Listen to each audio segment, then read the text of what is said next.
Mitzi was the most generous person I think I've ever known. Mitzi was a great friend, and she took friendship very seriously. Mitzi was very, very funny. More than a survivor, I would say she was a fighter. She fought the good fight on behalf of everyone. Mitzi was so special to so many of us. Meeting her was kind of the start of a journey that took us someplace really important.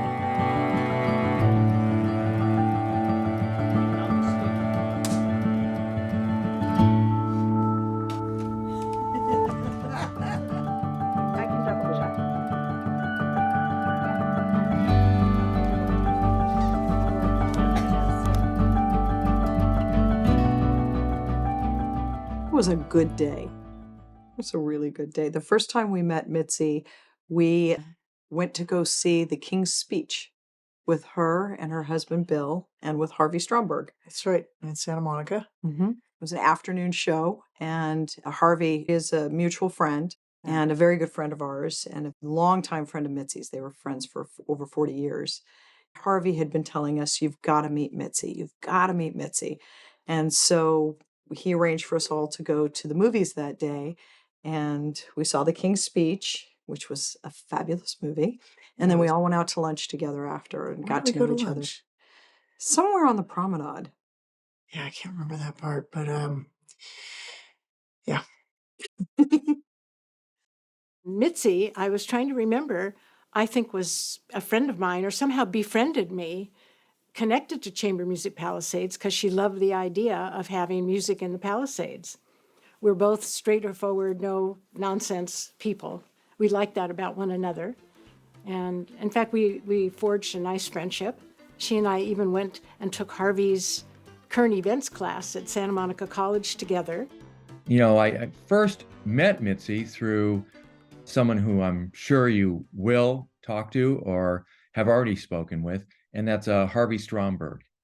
Harvey Stromberg was her longest friend. Obviously, the time flies. She met him when he was teaching at Santa Monica College. My name is Harvey Stromberg. I was Mitzi's best friend and vice versa. Gosh, I've known her since 1971. And Mitzi's husband was one of the top nuclear scientists in the world.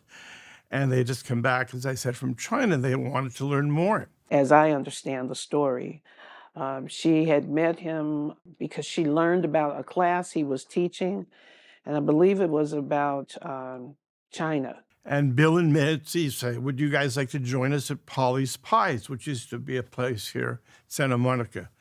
When we left, Mitzi takes my hand. It says, you and I will become best friends for the rest of our lives. And that's how it happened. And it was true. It was bizarre, just bizarre. We were each other's best friends for all those years. Yeah, so that's how we met. From that moment on, she told me she took every class she could take with him because she really appreciated his teaching style, the way he engaged students, the level of depth he included in all of his classes, his lectures, and how she really felt immersed in the culture of each of the classes for every place he talked about. So he brought the content of his class to life. She was just something special. What motivated her was inside.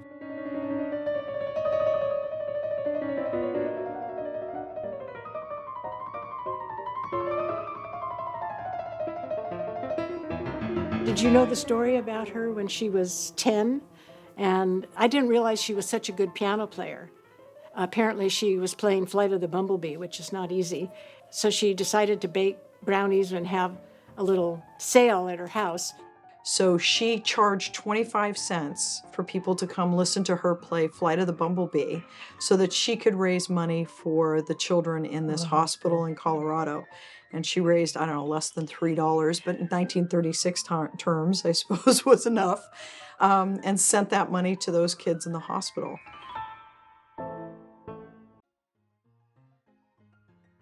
After she passed, we were going through some of her old things. We saw a couple of contracts with MGM and some papers. when she was a teenager, like 19 and 20, she was in contract with some of these movie studios. She worked for them for like a few years. And it wasn't until she passed that I became aware of her connection to the entertainment industry. And apparently she had been a model for either some clothing stores or for some major brands, because they had all these photos of Mitzi, perfectly coiffed as she always was, not a hair out of place, unlike mine today. She was always perfectly put together, from makeup to earrings. She was well coordinated at all times. And I think it went back to those early days with the work that she was doing, the modeling. And apparently she was in some early movies as well, some early black and white movies. She never talked about any of this, never mentioned a word. It wasn't until she was no longer with us that we learned about some of this. Mitzi was very about political activism of women. The second largest gift that she gave was for Eleanor Roosevelt. We would say the symbolic woman who was not trapped in the limitations of her gender. Now, I have to tell you a story that really got Mitzi, as so many things did, got her passionate. I don't know if you can imagine this, but there was a time in the 60s when a woman needed to get her husband's permission to get a credit card. And the bank knew how wealthy she was in her own and said, oh, yeah, no problem. Just bring it home to your husband so he can sign it, and we will give you a credit card. And I heard that story from Mitzi over and over and over again. That was seared into her memory. I think she liked to play the stock market, and good for her. You know, I think she was born with it, because I met her a long, long time ago. And by that time, she'd made a lot of money in investments and real estate and the stock market. She was very sharp. She bought a lot of the big stocks like Coca-Cola in the 1960s. And she had lots of money. And I think what motivated her, it was to give money to help people, to help causes. in the library, our Palisadian library needed updating. And they said they were going to build, I don't know, add 10,000 feet or have a 10,000 foot. And Mitzi goes, that's not enough. And they go, well, too bad. Raise $1 million and we'll make it bigger. And she goes, okay. Mitzi and I shared a friendship with Ray Bradbury. He was not an LA native, but he pretty much adopted Los Angeles as his hometown. What did Mitzi and Ray share in common? Was a love of libraries. The library is where Ray wrote his first novels. And Mitzi was so instrumental and so in love with libraries. And that's one of their connections. And that was one of the through lines of Mitzi, was libraries. And that's what Mitzi believes so strongly, is open up the libraries, provide libraries, get folks into libraries, and let them become elites.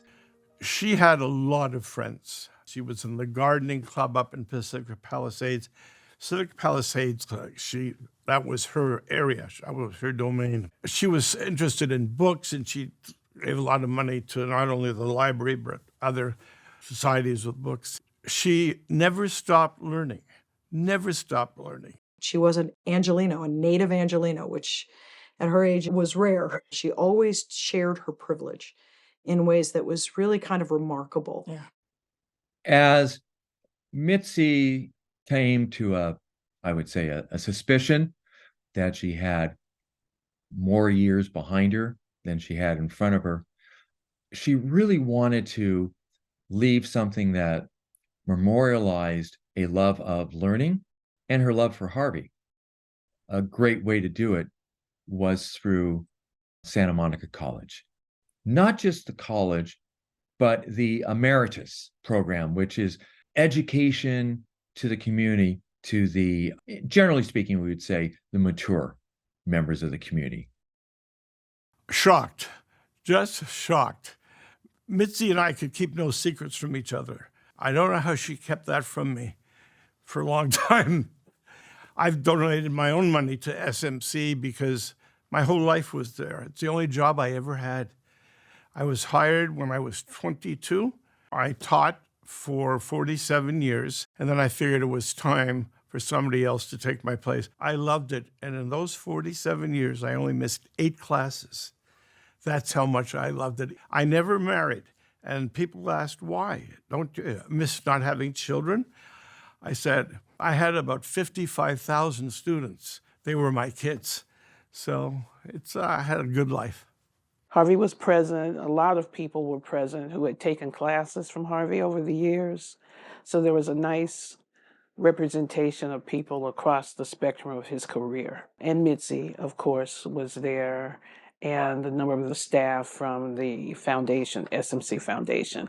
And this is the part of the college that Mitzi had been connected to as she communicated her wishes to create this legacy gift for SMC that had as a key component the dedication of this classroom in Harvey's name. It was odd because I think once in your life you meet somebody who's like your double. And we were so alike. And yeah, it was pretty amazing. She made you feel like you were her best friend when you were with her. Mitzi, you couldn't make this stuff up. She wrote such a great story. She just wanted to make the world a better place anywhere she could see. Yesterday, I found this card. It was turned upside down and I just saw this handwriting. And when I flipped it over, it had Mitzi's name on the front of it. And the card is one that she gave me a few days following the dedication of the Harvey Stromberg classroom. I hope you enjoy this small token of my gratitude to you as an outstanding leader of Santa Monica College. And she gave me a little gift. It is my privilege and pleasure to know you and to be so proud of your many accomplishments on behalf of this community. Thank you for this happy day. Respectfully, Mitzi, 11/10/16.